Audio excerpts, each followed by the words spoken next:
बोले श्री राम जी महाराज की जय हो। आज बस इतना सुन लीजिएगा कि देखिए कथा कोई भी हो और प्रत्येक कथा का कहीं ना कहीं से कोई ऐसा योग बनता है कि उस कथा की रचना होती है।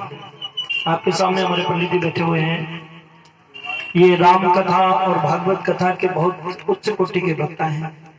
हमारे राहुल अवस्थी जी ये भी राम कथा के मर्मज्ञ हैं। तो पौराणिक कथा कोई भी हो, उसकी रचना में वो कथा हम लोगों के बीच में कैसे आई, उसका कुछ न कुछ कोई ना कोई कारण होता है कि नहीं?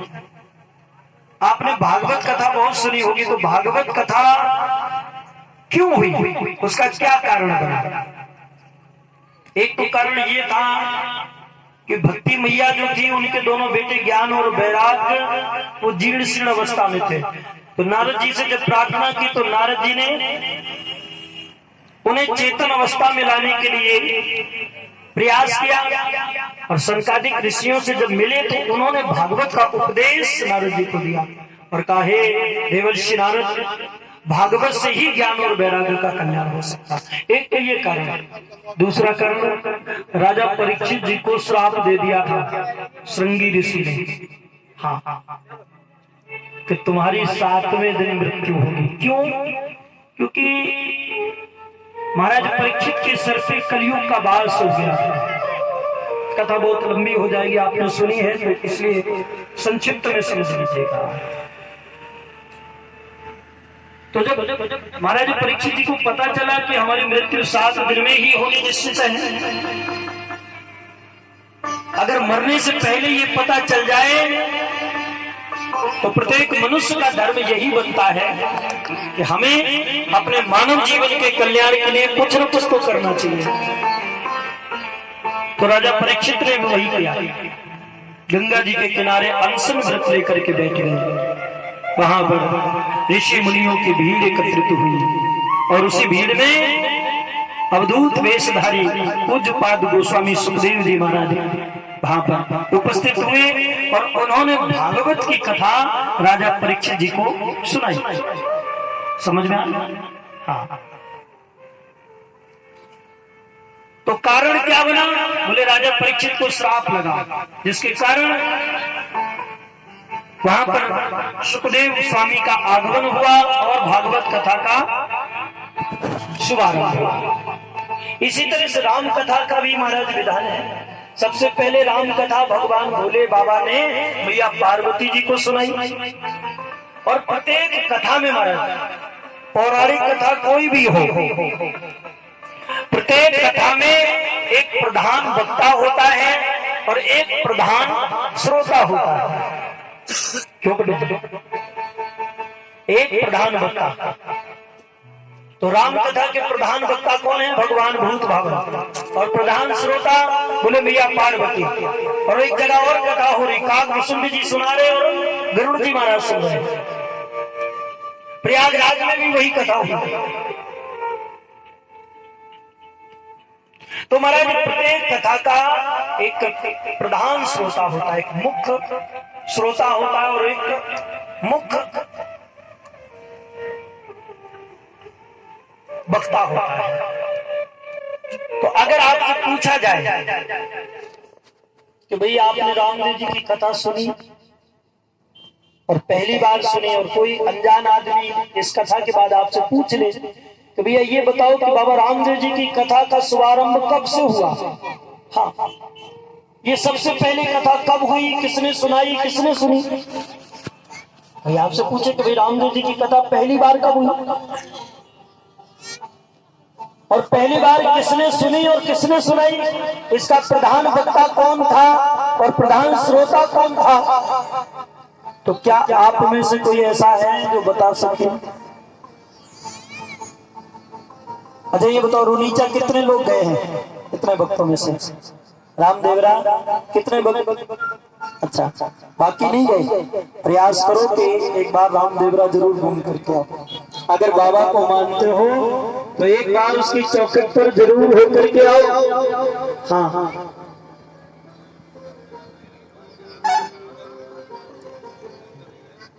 वहां जाने से ही बात बनेगी।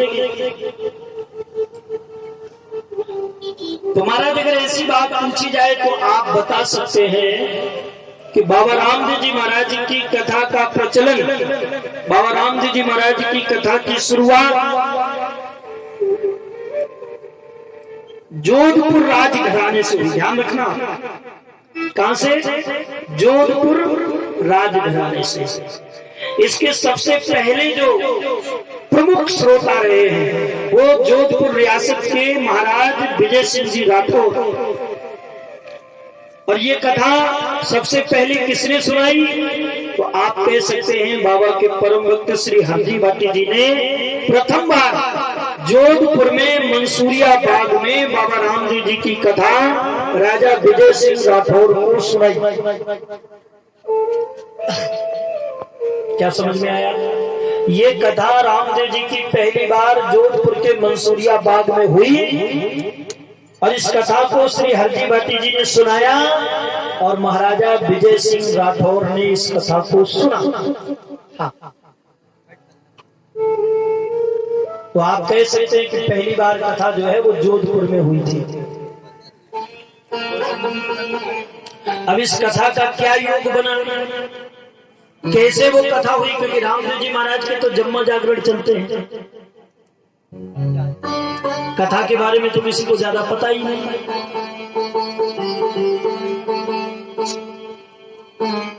तो आइए थोड़ी सी कथा सुनते हैं।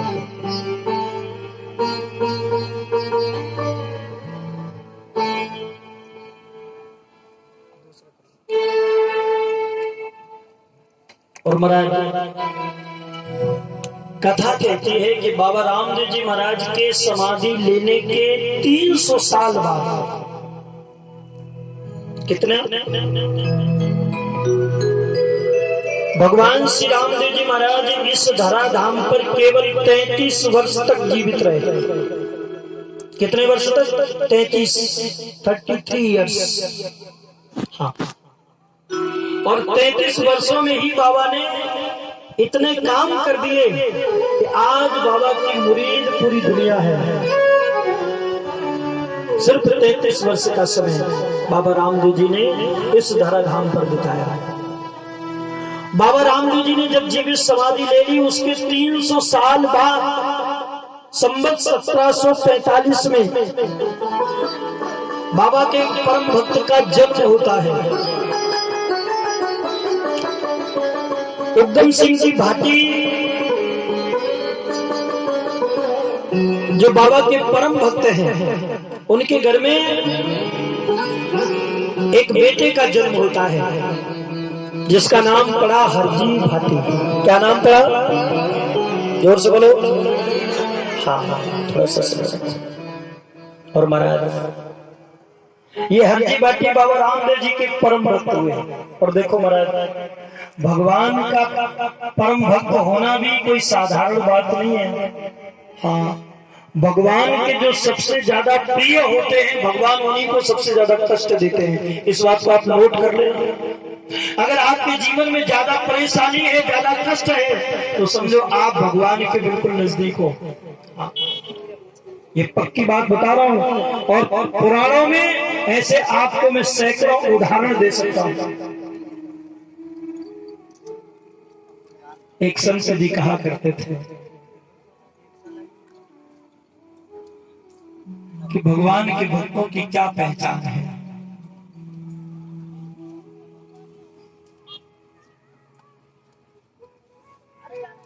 तो बोले जो हमेशा रोता रहे, बिलखता रहे, अपने प्यारे भक्त को क्या देते यद्यपि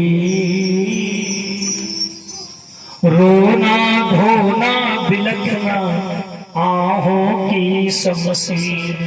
बोले अपने प्यारे भक्त को भगवान क्या देते हैं? बोले अपने प्यारे भक्त को भगवान सबसे ज्यादा दुख देते हैं, सबसे ज्यादा मुसीबतों में डालते हैं। वो हमेशा तुम्हें रोता बिलखता परेशान, तनहा मिलेगा। हरजी बाटी जी की उम्र मात्र 6 वर्ष की हुई कि माता पिता दोनों का देहांत हो गया। क्या? माता पिता दोनों का देहांत हो गया। बालक बिल्कुल अनाथ हो गया, कोई नहीं है। देखो, हाँ, हम लोगों पर छोटी मोटी विपदा आ जाए, हमारे छोटी सी परेशानी आ जाए तो हम बाबा को कोसने लगते हैं कि वाह बाबा, क्या तुम्हारी भक्ति करके मिला। लेकिन जो बाबा के लाडले भक्त हुए हैं ना, उनके बारे में पढ़ो, तब पता चलेगा कि बाबा ने उनको कितना कष्ट दिया, तब आज वो दुनिया में पूजे जा रहे हैं। और महाराज हरजी बाटी जी जब अनाथ हो गए 6 वर्ष की आयु में, तो इनका ननहाल वो ओसिया के पास बेटवासिया गांव, जिसे आज के टाइम में पंडित जी की ढाणी के नाम से जानते हैं। आप अगर कभी जोधपुर गए, ओसिया गए होंगे तो वहां पंडित जी की ढाणी, वहां पर हरजी बाटी जी का वहां पर ममाना था, ननहाल था। तो जब मामा और नाना को पता चला कि बालक अकेला हो गया है, तो वो हरजी बाटी को अपने यहाँ लेकर के आए। हरजी बाटी अपने ननहाल में आ गए, नाना और मामा के पास में आ गए। और महाराज ये दुनिया बड़ी निर्दयी है। कुछ दिनों तक तो ननहाल के लोग बड़े प्रेम से हरजी बाटी को भोजन इत्यादि के लिए पूछते रहे, लेकिन जैसे जैसे धीरे धीरे हरजी बाटी जी बड़े होने लगे, तो नाना और मामा ने कहा कि बेटा कब तक फ्री की रोटियां खाओगे, कुछ काम धंधा किया करोगे। तो हरजी बाटी जी ने कहा कि नाना जी हम क्या करें। तो कहा कि जो हम लोग करते वही तुम भी करो। तो हरजी बाटी जी के नाना और मामा क्या काम किया करते थे? बोले बड़े बड़े लोगों की भेड़ बकरियां चराया करते थे मजदूरी पर। हाँ, तो हरजी बाटी भी अपने ननहाल आकर के अपने नाना और मामा के साथ भेड़ बकरियां चराने लगे और अपना जीवन यापन करने लगे। लेकिन कहते हैं संत बीज पलटे नहीं, चाहे युग जाए अनंत, और ऊंच नीच कर उपजे रहे संत को संत।